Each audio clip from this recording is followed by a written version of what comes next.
Eduardo Gianetti é formado em Economia e em Ciências Sociais pela USP. PhD em Economia pela Universidade de Cambridge, na Inglaterra. Foi professor na própria Universidade de Cambridge entre 1984 e 87 e na FEA USP entre 88 e 2000. Atualmente dá aulas no INSPER, em São Paulo. É autor de diversos artigos e livros, entre os quais Vícios Privados, Benefícios Públicos e As Partes e o Todo, obras que lhe valeram 2 prêmios Jabuti, além de Auto-engano, Felicidade, O Valor do Amanhã e A Ilusão da Alma, finalista do Prêmio São Paulo de Literatura. Bom, obrigada. Mara, quer começar? Quero começar.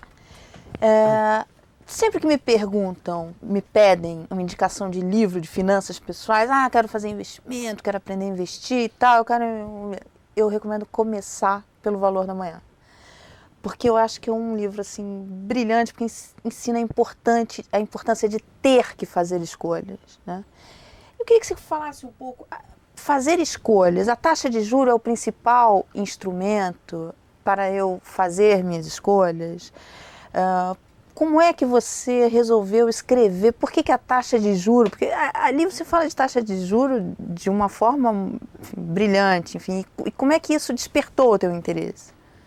Olha, é um livro que praticamente não fala de finanças pessoais. Isso é muito curioso. Embora ele tente mostrar que a lógica que está por trás de escolhas financeiras não é muito diferente da lógica que rege da vida. A vida. Da vida. Até a biologia. Até os vegetais têm que fazer um uso inteligente do tempo, no uso da sua energia, no uso dos seus recursos.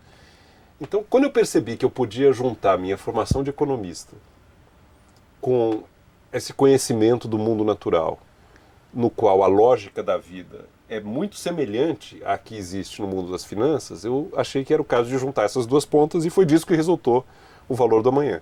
Agora, a minha preocupação com os dilemas, as armadilhas das escolhas no tempo remonta a 20, 30 anos atrás. Nem eu sei muito bem porquê, mas sempre que aparecia alguma coisa sobre esse assunto eu anotava, na ideia um pouco obscura de que em algum momento eu ia juntar tudo isso numa reflexão, num conjunto articulado de tratamento das escolhas no tempo. Inclusive na nossa última entrevista, né, que foi a 4ª com Álvaro Dias, a gente fala do Valor da Manhã como uma leitura para as pessoas pensarem que não é também uma coisa só de...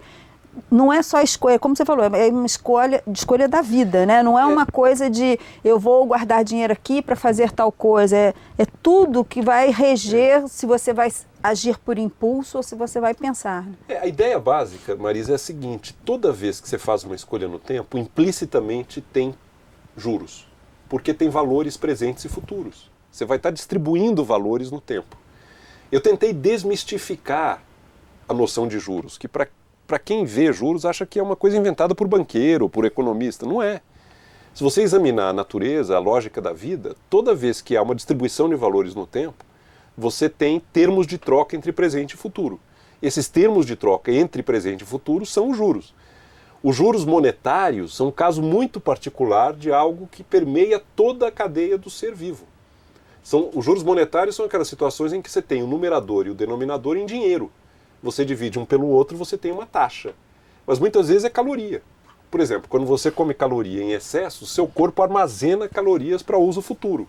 Isso tem um custo. Você vai carregar essa poupança precaucionária que é a gordura. Mas quando vierem as circunstâncias futuras, você vai usar isso. Isso traz um enorme benefício, é um valor. Não. O problema é que a gente está usando essas gorduras precaucionárias, não estão sendo gastas.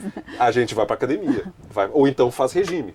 Mas o regime também se coloca, valores presentes e futuros. Vou comer a mousse de chocolate agora e pagar por isso depois, ou vou abrir mão da mousse de chocolate agora e colher o benefício depois. Posição credora, posição devedora. Isso é parte da lógica da vida. Aprender a fazer essas escolhas, eu acho que assim, é a principal coisa, né, que vai interferir no nosso futuro, né? Quer dizer, as escolhas, e isso é muito pessoal, vai depender muito. Eu lembro que você uma vez falou que depende inclusive do que eu acredito depois da vida. A taxa de juros depende disso também. Eu acredito no quê? Eu acredito numa vida futura ou não, depois da morte. Enfim, tudo isso vai impactar as minhas escolhas. O problema, Mara, é que não tem uma resposta definitiva. e válida para todas as situações no tocante a se vale a pena desfrutar o momento ou preservar o amanhã, ou cuidar do amanhã. Não tem uma resposta. Cada etapa do ciclo de vida, infância, juventude, maturidade e velhice, nos reapresenta esses dilemas das escolhas no tempo de uma maneira totalmente diferente. Tem uma psicologia temporal e uma preferência em relação ao tempo muito diferente na infância e na maturidade, ou na juventude e na velhice. Que tem um ponto que você fala que também acho interessante isso, o jovem, ele quer as coisas muito rápido. E os não tão jovens, na maturidade, que deveria ser o inverso, né? Porque, enfim, o jovem tem mais tempo, então poderia ser mais... Tem um filósofo francês... Tem mais urgência. Tem um filósofo francês que eu cito no livro La Rochefoucauld, lá do século XVII. Ele dizia que a juventude é uma longa intoxicação, é a razão em estado febril. Ele nunca tinha ouvido falar de testosterona. Hoje nós sabemos o que é a intoxicação da juventude. É um aumento brutal da impulsividade no momento em que a sua etapa formativa da infância termina, e no ambiente ancestral você precisa fazer rapidamente o que você veio ao mundo fazer, que é sobreviver e reproduzir. No ambiente ancestral faz todo sentido do mundo agora, porque é agora ou nunca, você vai viver pouco, o mundo é muito incerto, a sua impulsividade na juventude é extremamente bem-vinda para você emplacar logo. No ambiente civilizado... Até porque você também não duraria muito, né? Exatamente, o mundo é muito incerto e a morte está à espreita. Então você tem que agir nas oportunidades que se oferecem com o máximo de vigor.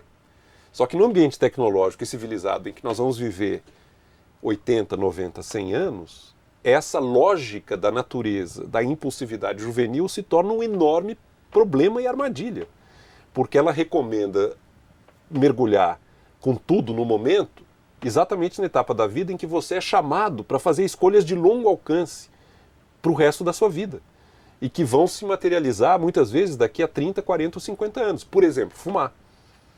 Claro. Você decide fumar aos 20 anos, aquilo é muito abstrato para você, daqui a 40, 50 anos o juro vai vir.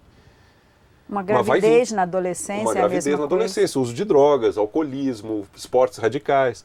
O James Dean, aquele ator americano, dizia que o ideal de vida dele era viver cada dia como se fosse o último e sonhar como se for imortal. É a psicologia do tempo do jovem. Cada dia tem que ser maximizado, desfrutado no limite, e não há a ideia da vulnerabilidade. Não vai acontecer comigo o que aconteceu com os outros. Isso, num ambiente civilizado, num ambiente tecnológico de longa duração da vida, leva a situações muito problemáticas. Agora, o livro inteiro é sobre a questão de desfrutar o momento, colher para o amanhã, mas uma situação com a qual nós nos deparamos hoje em dia, e até por conta, né, de as pessoas viverem muito mais, é que essa relação com o futuro passa muito pelo pensamento mágico, ou seja, as pessoas acham que não vai acontecer. E isso não estou falando do jovem, como você acabou de dizer, que está na adolescência, de 15, 20 anos. São pessoas com 40, às vezes até com 50 anos. Talvez até porque essa adolescência se foi estendida, as pessoas são praticamente adolescentes até os 30 anos e elas não acreditam que esse futuro vai chegar. Faz parte, como se o tempo tivesse ficado mais elástico. A juventude, tecnicamente, ela termina no final dos anos 20, na virada dos 20 para os 30. Aliás, é um dado curioso, metade da população carcerária do planeta são jovens do sexo masculino entre 20 e 30 anos. Nessa faixa, porque é exatamente isso. É quem mete os pés pelas mãos. Se estivessem todos caçando, né, na savana para garantir o almoço do dia seguinte, não estariam encarcerados.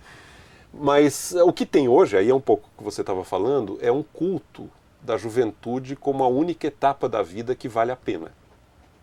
É uma supervalorização dessa fase do ciclo de vida como o apogeu da existência. E isso talvez fizesse sentido quando se vivia menos, mas agora que nós vamos passar a maior parte da nossa vida numa outra condição, dos 50 aos 90, eu acho que nós vamos ter que repensar seriamente essa supervalorização dos valores da juventude. Por exemplo, os prazeres dos sentidos, ou o vigor dos afetos. Eu acho que nós vamos ter que caminhar para um reordenamento de valores em que se encontra sentido na vida, não apenas na etapa em que os seus sentidos e as suas paixões estão na plenitude. Vamos ter que encontrar outros caminhos.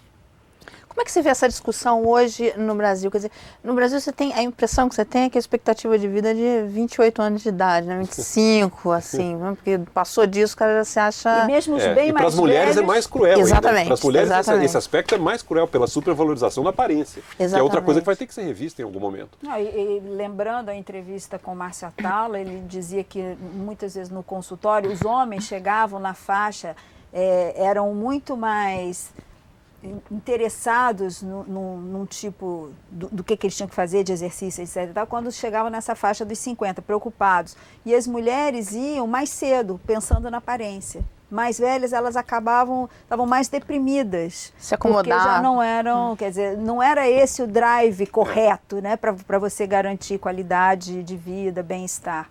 Era só aparência. Essa supervalorização da aparência, curiosamente, está piorando.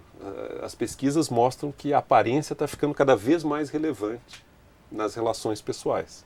Tem pesquisas que foram feitas sobre isso. Isso no mundo Eu vi ou no pesquisas Brasil? nos Estados Unidos. Nos Estados Unidos.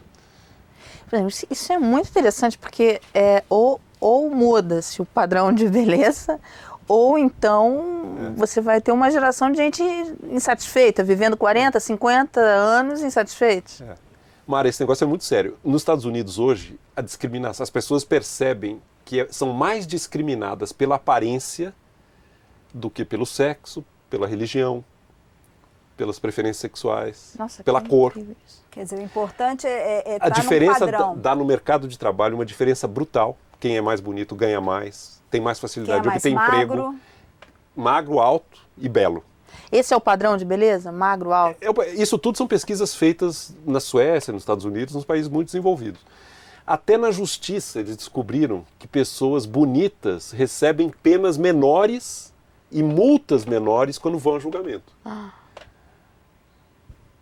E isso vai vir com muita força. Já tem o termo americano que é o lookism. Assim como tem o racism, vai ter o lookism.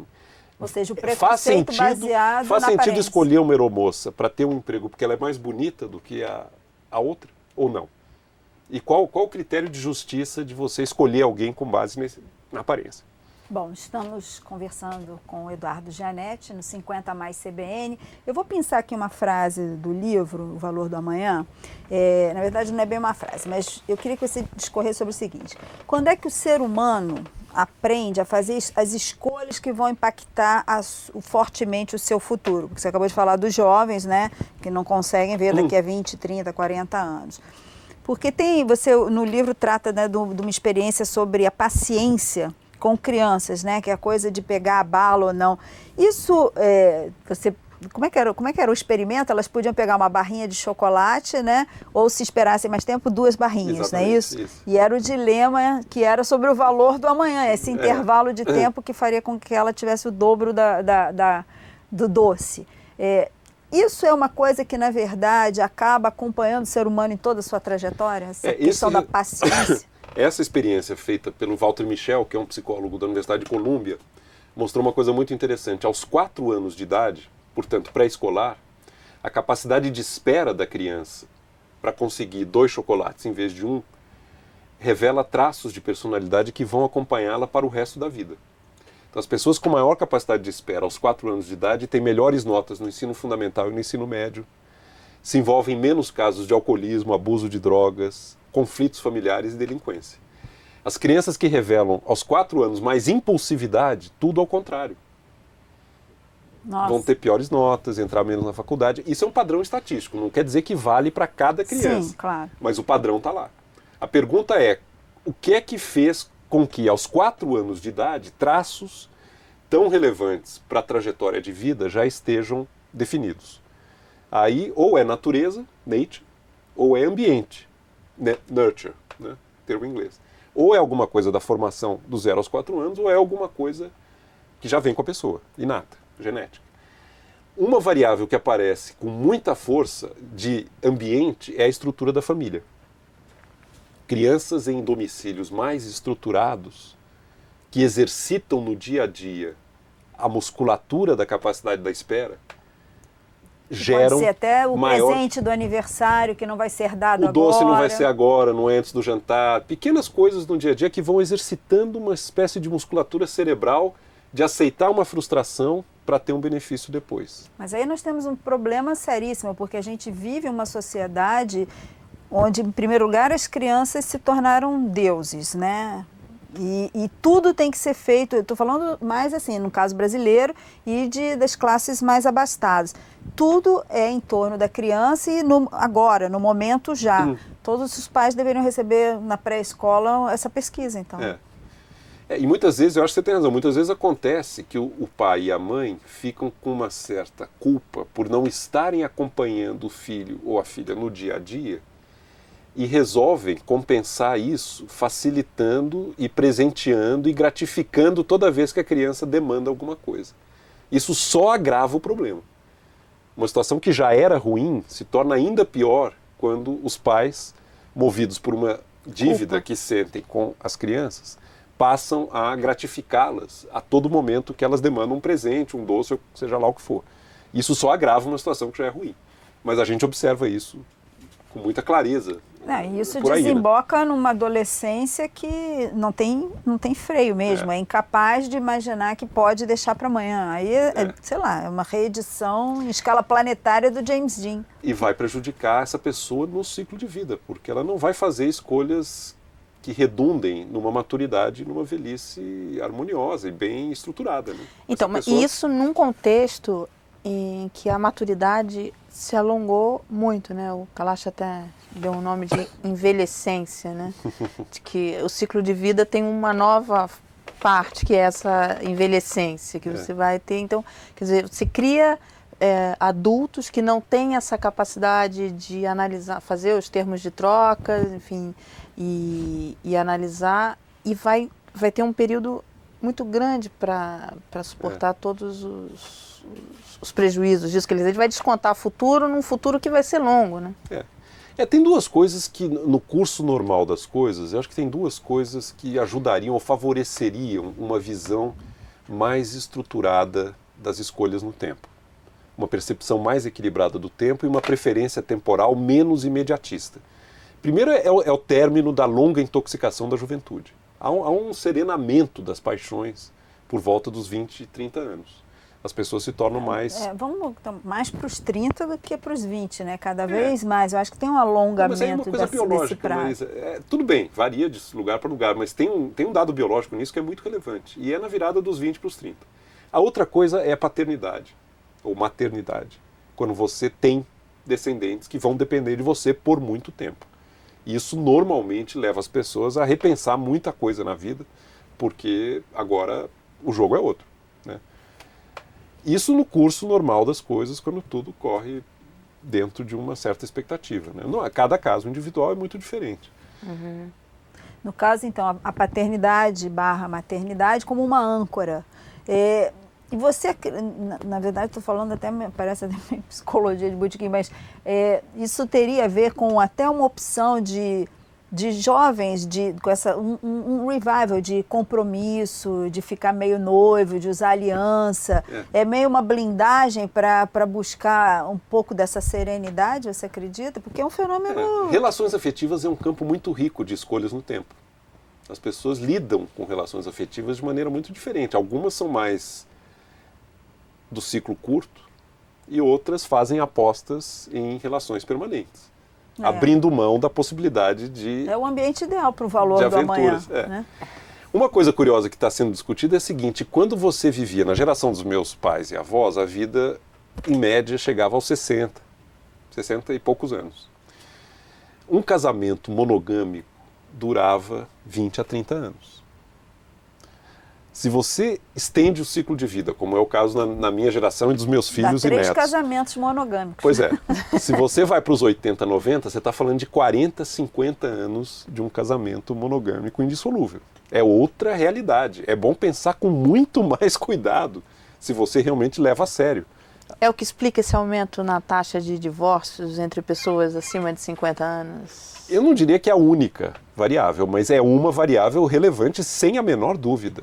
Esse aumento do ciclo de vida, esse aumento da longevidade, mudou muito a realidade do que era para os nossos avós o casamento monogâmico indissolúvel. Mudou. Sim, até porque você tem uma perspectiva, aos 50, aquele cristal trincou, você não vai... então vou empurrar com a barriga, mas quanto tempo? 10, 20, 30 anos? É uma escolha, né? É uma escolha. E é uma escolha que, de certa maneira, está sendo feita sempre, né? Vou continuar nesse relacionamento ou vou me abrir para outras possibilidades? Isso está se recolocando na vida sempre. Eu queria voltar um pouquinho na história dos mais jovens. Como é que você colocaria em relação à própria essa geração Y, que é tão rápida, que troca de emprego? Ela estaria exercitando digamos, essa intoxicação profissionalmente? Eu tenho muito medo de fazer qualquer generalização sobre isso, Marisa. Eu não sei muito bem o que está acontecendo, o que eu vejo na minha atividade a gente também não como sabe. professor. A gente tá como eu só posso te dizer o que eu observo diretamente como professor universitário. Está cada vez mais difícil conseguir com que um jovem passe 2 horas concentrado lendo um texto que exige reflexão. Isso eu posso garantir para você que é o caso. Isso está acontecendo.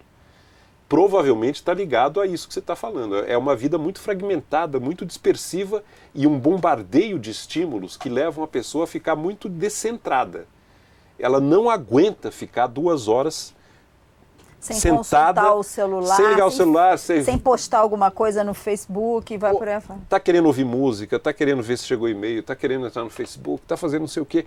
Está fazendo várias coisas ao mesmo tempo e não consegue mergulhar uma disposição à entrega intelectual para poder realmente aprofundar uma leitura e entranhá-la de maneira permanente. E isso está ficando quase impossível.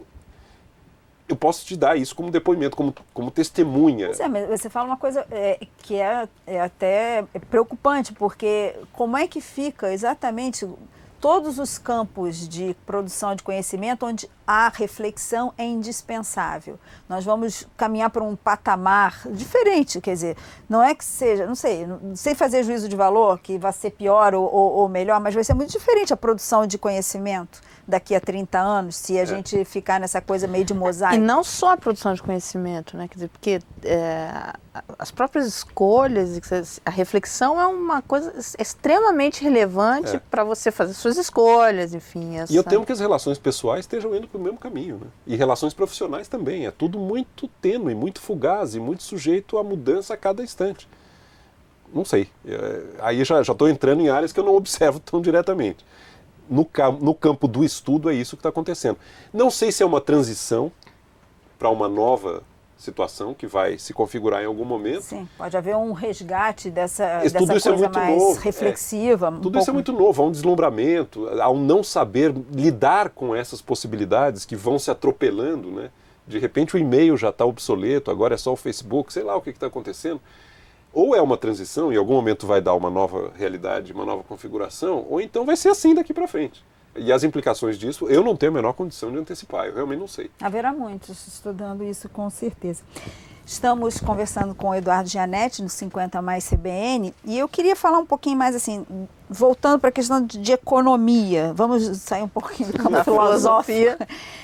Da questão da poupança propriamente dita para garantir o amanhã, né?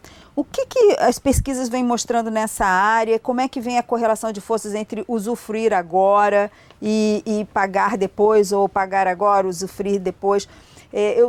Tem uma frase no outro livro, Seu Felicidade, que você se referia a uma expressão que é a corrida armamentista do consumo. Está cada vez mais difícil, porque o que nós vemos assim, né? No mundo real é um processo de endividamento das famílias, linhas de crédito que se multiplicam, e o prazer e a felicidade está relacionada a você trocar de carro. A Mara Luque, no livro dela, fala assim, você pensa que está rico, mas na verdade você está se descapitalizando, né? Como resolver isso se você tem que pensar num futuro que é cada vez maior? O grande desafio aí é previdência.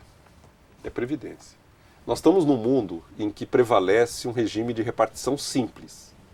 A geração que está trabalhando agora paga impostos que financiam diretamente as aposentadorias de quem já não está no mercado de trabalho.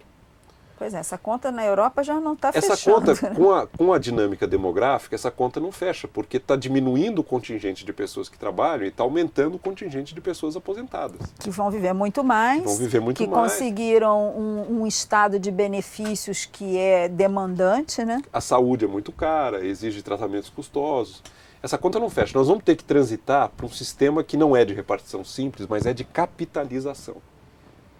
Desde o início da sua trajetória de trabalho, você passa a poupar sistematicamente uma parcela da sua renda para constituir um fundo que, quando você se aposentar, vai ser grande o suficiente para gerar uma renda que vai te permitir viver com um nível de conforto razoável. Viver muito. Viver muito tempo. Mas se é um fundo capitalizado, ele vai gerar essa renda até você morrer. E você, inclusive, vai legar esse fundo para um descendente. Agora, isso exige um compromisso de você, desde o início, separar uma parte da sua renda para não desfrutar imediatamente, mas para capitalizar de modo a que ela renda benefícios quando você precisar disso. O que se percebe em pesquisas em vários países é que as pessoas têm muita dificuldade em fazer isso. A gente poupa muito bem o dinheiro que a gente ainda não ganhou. Mas a hora que o dinheiro está na conta, dinheiro que a gente ainda não você ganhou? vai ganhar daqui a 3 meses um bônus. Você imaginar, eu vou poupar. É lógico, esse dinheiro é sagrado, eu não vou gastar. Antes do bônus chegar. A hora que o bônus está na conta, o que era intenção de poupança vira gasto ou dívida. Que além de gastar, você se endivida. Você já passa uns cheques predatados, achando que vem aquilo. Tá? É aquela história do Santo isso. Agostinho, dai-me, Senhor, a castidade e a virtude, mas não já. Você sabe o que você quer lá na frente, mas na hora que chega, é outra história.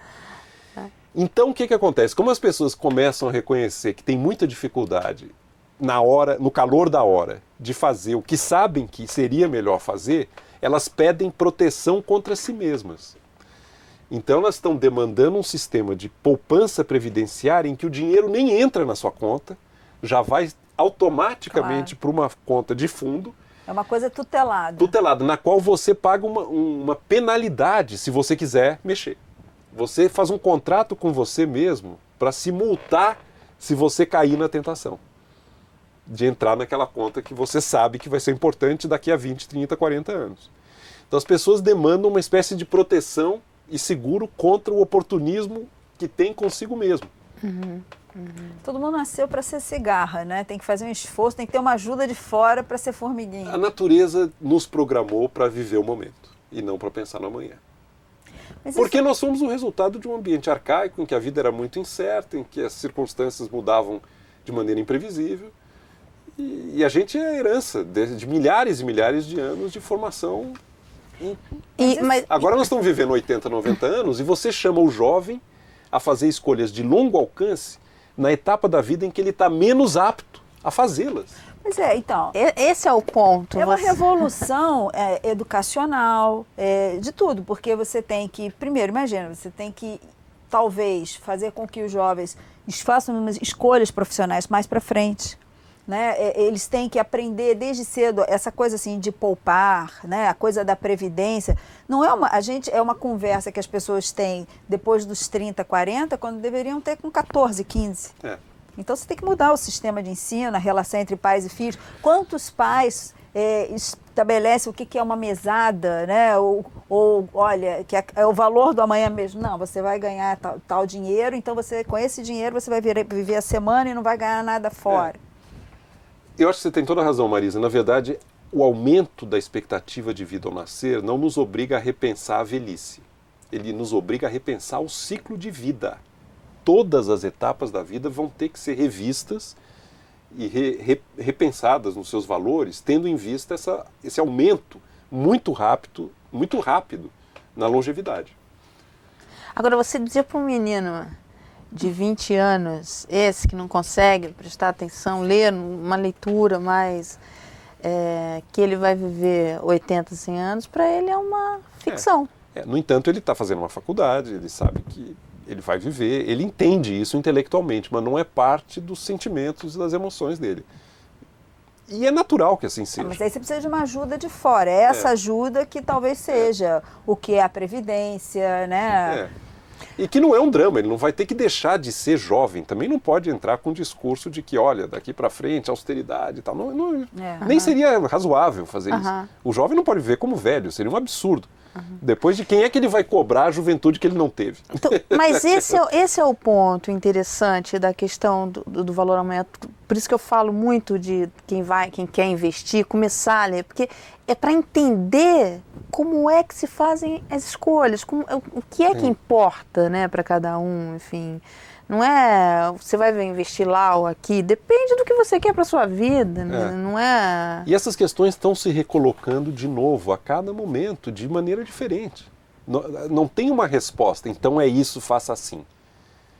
Agora veja, todas essas mudanças que a gente está falando aqui, né, e no Brasil você está discutindo, você tem uma revolução, que é esse aumento de expectativa de vida, e no Brasil você está discutindo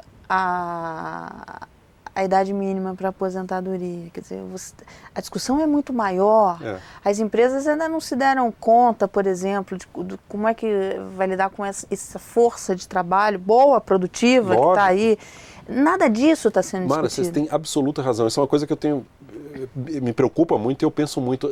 Não é só a questão da previdência, a questão financeira. A questão é a seguinte, o que vai conferir sentido à sua vida quando você não tiver mais no seu dia a dia uma estrutura de trabalho que te demanda ações? Como é que você vai usar inteligentemente a sua energia, o seu tempo e a sua inteligência, sendo livre para escolher a cada dia o que você pretende fazer dele? Não é trivial.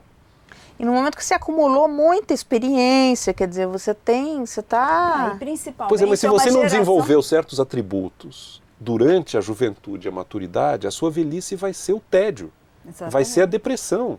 Até porque não é uma outra geração, diferente da geração dos meus pais, que considerava parar de trabalhar uma bênção e aquilo era, quer dizer, não havia essa expectativa. Você tem uma geração de baby boomers que produziu, que enriqueceu, que gosta de viajar, que consome muito mais, que, quer dizer, é mais demandante, né? Então, de repente, você tira o chão. Você tem que se preparar para ter uma outra atividade, uma outra profissão, coisas que a gente já conversou. E isso começa cedo também. Você tem que desenvolver ao longo da sua vida atividades e possibilidades de realização que não dependem de inserção no mercado de trabalho. O que confere sentido à sua vida? Viajar de férias não confere sentido. Pode ser interessante durante algum tempo, mas não é uma coisa que vai te preencher de maneira satisfatória na busca de um sentido para a sua existência. O Keynes, economista inglês, dizia que para aqueles que lutam pelo pão diário, o ócio é um prêmio ardentemente desejado, até que eles o conquistam. Aí é outro desafio. E aí? E agora? Você é livre para fazer tudo que você sempre sonhou, mas com que mesmo você sonhou? Assistir televisão 8 horas por dia? Beber com os amigos? Não dá. Não preenche uma vida. Isso é muito interessante, porque você vê algumas operações no mercado financeiro assim, que tiveram recentemente, enfim, de gente que vendeu empresas e ficou muito rico, né? E eu lembro uma vez uma capa de uma revista com o André Esteves, logo quando ele vendeu o Pactual e ganhou muito dinheiro, e aí a capa com ele dizendo que ele tinha fundado então o BTG, que era Back to the Game, né, de volta. Nossa, um rapaz jovem, cheio do dinheiro, o que ele quer fazer agora? Quer dizer, não é a fortuna que lhe satisfaz, né? É fazer alguma coisa. É estar no jogo. É estar no jogo. Incrível. E ser um vencedor, né? Naquilo que considera sendo a vitória relevante. Estamos conversando com o Eduardo Gianetti, no 50 Mais CBN. Você falou do lookismo, que é, enfim, né, você sofrer preconceito por causa da aparência. Falamos dessa supervalorização da juventude. Aí, assim, como mais um ponto para discussão, que é uma reflexão que, a partir dos 50 anos, é recorrente, embora muita gente faça o pensamento mágico, e que você trata no Valor do Amanhã, que é a forma estigmatizada de ver o fim da vida. É como se fosse uma palavra proibida e as pessoas não querem nem pensar. Ou seja, né, é uma negação. Você não envelheceu, não, você está muito bem, você também não vai morrer, você fica no condicional. Se eu morrer, né, então vocês ficarão bem. por que é tão difícil lidar com a finitude. Lidar com o que faz parte, é a continuidade, né, do processo. Porque a gente gosta muito da vida e não suporta a ideia de perdê-la. Não tem... E uma coisa que é insuportável, você tende a não pensar nela, porque é doloroso. Agora, isso pode gerar outras distorções e comportamentos. Porque isso pode impactar negativamente a própria preparação para ter uma velhice tranquila. E pode levar a comportamentos de ansiedade, de você nem sabe muito bem por que persegue alguma coisa de maneira tão aguerrida e no fundo você está buscando escapar do inevitável encontro com a sua finitude. Né? Isso acontece. É difícil, bom, o sol e a morte não se podem encarar de frente, né? Já dizia. Mas é isso, o valor do amanhã acaba sendo o sentido que você vai dar para a sua existência. É uma opção filosófica, né? De como é que você vai viver nesse mundo o tempo que lhe é cabido. Uma coisa que as pessoas variam muito é a seguinte, vou colocar mais vida nos meus anos ou vou colocar mais anos na minha vida? É uma opção que as pessoas têm. Eu respeito as duas. Agora, tem que haver coerência. Se a pessoa resolveu colocar mais anos na sua vida, ela deveria agir de acordo com isso. Ela não dá para querer as duas coisas, muitas vezes, infelizmente. Ou não dá para só optar pelos anos bem vividos e depois dizer, eu quero ajudar, socorro. Comer o doce e querer ter o doce, não dá. Aí alguém vai ter que pagar essa jogar conta, a conta né? para alguém. Vai passar para... E aí a gente está falando não só da questão financeira, né? Porque quando você fala de essa coisa do viver intensamente agora sem pensar lá, você está descontando a saúde, que é uma coisa incrível, né? Você chegar lá na frente bem de saúde, você pode até continuar trabalhando para ter uma receita. Agora, se você descontou saúde, aí... Agora, tem uma coisa incrível que aparece em pesquisas sobre felicidade nos mais diferentes países e culturas, que é muito interessante. A curva da felicidade é um U, de acordo com a idade. As maiores proporções de felizes, de pessoas felizes na população são jovens, aí vem caindo. Entre os 45 a 50 você está no piso, no vale. Quem estiver passando por essa etapa não se desespere, vai melhorar. E depois sobe. E você encontra, a partir dos 55, 60 anos, proporções de pessoas felizes na mesma magnitude do jovem. Mas aí tem uma explicação. Isso é uma ótima notícia. É o peso também da sobrevivência, de criar os filhos, de você... Da preocupação, da ansiedade, do ônus, de responsabilidades que se concentra muito nessa etapa da maturidade. Depois passa. E você tende a adquirir uma atitude mais leve diante da vida. Você já perdeu algumas ilusões, já não tem aspirações que te deixam tão frustrados em relação à distância que você ficou delas, né? E você está mais disponível para viver o momento. Então é um resultado muito auspicioso, eu diria, no momento em que a gente vai viver mais, saber que a velhice não é sinônimo de melancolia ou infelicidade. Pelo contrário, as pesquisas consistentemente vêm mostrando que na etapa final do ciclo de vida, as pessoas voltam a ter um bem-estar subjetivo mais ou menos na proporção em que tinham na juventude. E há alguma mudança em relação, por exemplo, ao estado mental nessas pesquisas de quem tem 50, 60, embora as pesquisas indiquem, né, que os mais velhos ficam mais felizes, com 50, 60, alguns ainda não têm noção disso, mas já tem com toda essa geração de baby boomers vivendo e fazendo coisas, enfim, com várias referências positivas, né, também de gente que está aí atuando. Já mudou? Dá para se dizer se já mudou esse perfil do cinquentão? Não, esse perfil já é observável. Ele aparece nas pesquisas. A proporção de pessoas que se declaram satisfeitas com a vida que têm aumenta a partir dos 50 anos consistentemente. Isso nos mais diferentes países e culturas. Isso já é uma realidade. Eu acho que pode melhorar ainda mais. Se nós deixarmos de valorizar tanto os atributos juvenis, né, de aparência, de vigor dos sentidos, de um certo ímpeto, né, e passarmos a talvez cultivar mais coisas que são mais afinadas com uma idade madura, atividades contemplativas e intelectuais e espirituais, eu acho que a gente pode caminhar para uma solução feliz. A curva demográfica vai ajudar. Porque seremos muitos. Está na hora do pêndulo mudar, até pelo nosso próprio interesse, porque todos nós em breve estaremos lá, então, se é que já não estamos. Nos aguarde que nós vamos invadir sua praia.